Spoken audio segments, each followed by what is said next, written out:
آئی جی بلوچستان کی جانب سے بلوچستان میں بغیر لائسنس اور غیر قانونی پیٹرول پمپس کے خلاف کارروائی کرنے کا حکم نامہ جاری۔ آئی جی بلوچستان عبدالخالق شیخ نے بلوچستان کے تمام ڈی آئی جی اور تمام اضلاع کے ایس ایس پی کو ہدایت نامہ جاری کرتے ہوئے کہا کہ بلوچستان میں موجود متعدد غیر قانونی پیٹرول پمپس جو حفاظتی انتظامات اور بغیر لائسنس کے کام کر رہے ہیں، ان کی وجہ سے عوام کی حفاظتی اقدامات اور ماحولیات کو خاص خطرہ لاحق ہے۔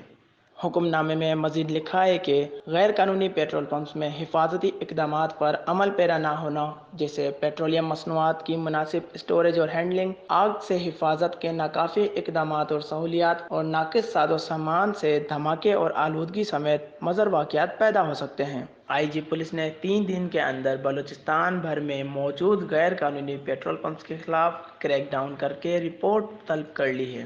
رپورٹ کے مطابق ڈسٹرکٹ ہب اور لسبیلا سمیت گوادر اور کھیچ میں بھی موجود غیر قانونی بغیر لائسنس یافتہ پیٹرول پمپس کے خلاف کارروائی کا باقاعدہ آغاز ہونے والا ہے۔